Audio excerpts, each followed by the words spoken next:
కృష్ణా జిల్లా మచిలీపట్నంలో బుధవారం తహసీల్దార్ కార్యాలయంలో మాజీ మంత్రి కొల్లు రవీంద్ర రెవెన్యూ అధికారులను దొంగ పట్టాల గురించి ప్రశ్నించారు. పోరంబోకు స్థలాల్లో సర్వే నెంబర్లు లేకుండా పట్టాలు ఇవ్వడాన్ని ఖండించారు.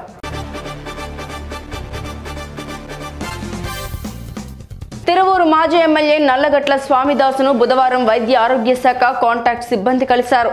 30 మంది కాంటాక్ట్ సిబ్బంది ప్రభుత్వ నిర్ణయంతో పర్మనెంట్ అయినట్లు మాజీ ఎమ్మెల్యేకు వివరించారు.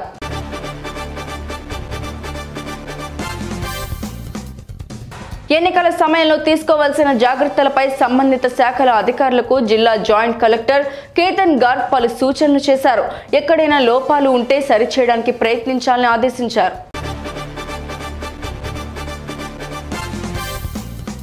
చిత్తూరు నగరంలో పోలీసులు తనిఖీలు నిర్వహించిన సందర్భంగా 80,000 రూపాయల విలువగల 2 కేజీల గంజాయి స్వాధీనం చేసుకుని ఒక ముద్దాయిని అరెస్టు చేసినట్లు చిత్తూరు పోలీసులు వెల్లడించారు.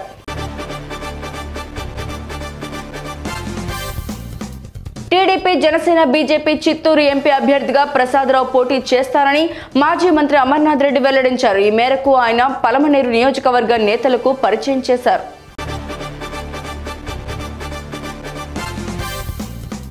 ప్రతి మహిళ బాధపడే విధంగా గీతాంజలి తన జీవితాన్ని చాలించడం చాలా బాధాకరమని తిరుపతిలో మంత్రి రోజా అన్నారు.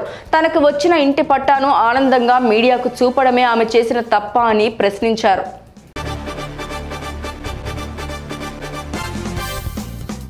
కొండేపి మండలం వెన్నూరులో గ్రామ సచివాలయ నూతన భవనాల సముదాయాల్ని పురపాలక పట్టణాభివృద్ధి శాఖ మంత్రి, కొండేపి నియోజకవర్గ సమన్వయకర్త డాక్టర్ ఆదిమూలపు సురేష్ స్థానిక ప్రజా ప్రతినిధులతో కలిసి ప్రారంభించారు.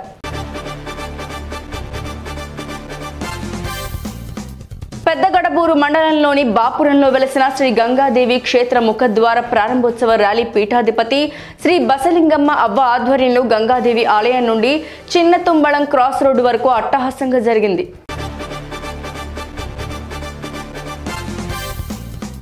రాష్ట్రంలో శెట్టి బలిజల అభివృద్ధికి ముఖ్యమంత్రి జగన్మోహన్ రెడ్డి కృషి చేయడం జరిగిందని కాకినాడ సిటీ ఎమ్మెల్యే ద్వారంపూడి చంద్రశేఖర్ రెడ్డి పేర్కొన్నారు.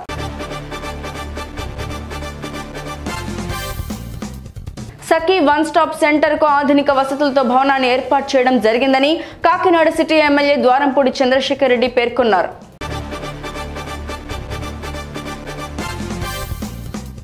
గజపతి నగర నియోజకవర్గంలో వైసీపీకి బిగ్ షాక్ తగిలింది. గంట్యాడ మండల వైసీపీ అధ్యక్షుడితో సహా 4 ఎక్స్ సర్పంచులు, ఎక్స్ ఎంపీటీసీలు, 16 మంది వార్డు మెంబర్లు, 50 కుటుంబాలు వైసీపీని వీడి టీడీపీలో చేరారు.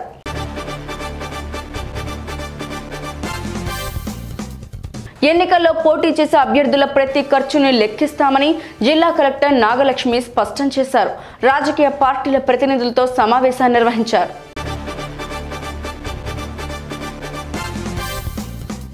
తెలుగుదేశం, జనసేన పార్టీలు ఉమ్మడిగా ప్రకటించిన జేహో బీసీ డిక్లరేషన్ అంశాలు వెనుకబడిన వర్గాల్లో మనోధైర్యం నింపాయని కాకినాడ సిటీ మాజీ ఎమ్మెల్యే వనమాడి కొండబాబు పేర్కొన్నారు.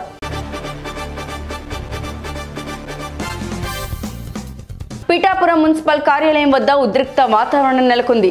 నిధులు మంజూరు కాకుండా బీసీ కమ్యూనిటీ హాల్ కి ఎంపీ వంగ గీత శంకుస్థాపన ఎలా చేస్తారంటూ మున్సిపల్ కార్యాలయం వద్ద మున్సిపల్ కమిషనర్ను నిలదీశారు.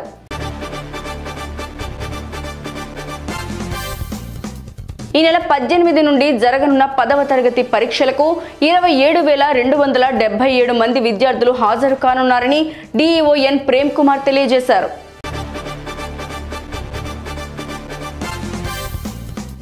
సీతంపేట మండల కేంద్రంలోని ప్రభుత్వ డిగ్రీ కళాశాల విద్యార్థులతో ఎమ్మెల్యే కళావతి విద్యా సంబంధిత అంశాలపై మాట్లాడారు.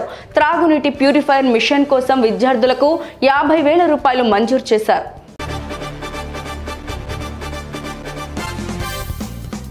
తిరువూరు నియోజకవర్గ అభివృద్ధికి కృషి చేస్తానని తిరువూరు ఎమ్మెల్యే కె రక్షణ నిధి అన్నారు.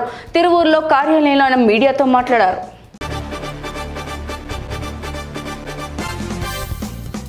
తిరుపతి జిల్లా అధ్యక్షుడు కిషన్ రెడ్డి సూచనలతో గిద్దలూరు మనోజ్ కుమార్ ఆధ్వర్యంలో గూడూరులో యువతతో సమావేశాన్ని ఏర్పాటు చేశారు. కేంద్రంలో నరేంద్ర మోడీని, రాష్ట్రంలో మహాకూటమిని గెలిపించాలని కోరారు.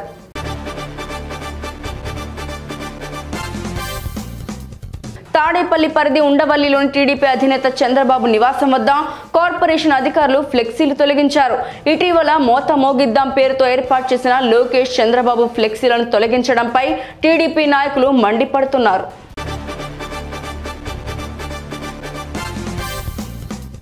గుంటూరు నగరంలోని అమరావతి రోడ్లో ఉన్న అన్నదాన సత్రం ఆధునీకరణ పనులకు మంత్రి రజని శంకుస్థాపన కార్యక్రమంలో పాల్గొన్నారు.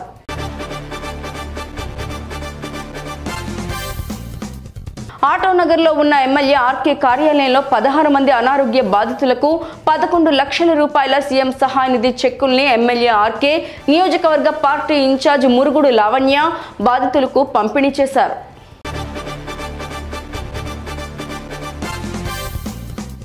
ఈ నెల 17న చిలకలూరిపేట మండలం బొప్పుడిలో జరిగే టీడీపీ, జనసేన, బీజేపీ సంయుక్తంగా నిర్వహించే బహిరంగ సభకు నారా లోకేష్ భూమి పూజ చేశారు.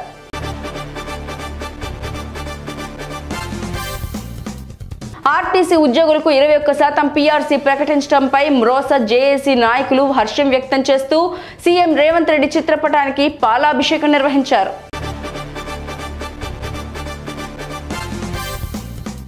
తెలంగాణ ప్రభుత్వం ఆదివాసీ కార్పొరేషన్ ఏర్పాటు చేయడంపై ఆదివాసీ విద్యార్థి సంఘాలు హర్షం వ్యక్తం చేశారు. ఓయూలో ఆదివాసీ అభివృద్ధికి బాటలు వేసిన రేవంత్ రెడ్డికి, దీనికోసం పాటుపడ్డ మంత్రి సీతక్కకి ప్రత్యేక కృతజ్ఞతలు తెలియజేశారు.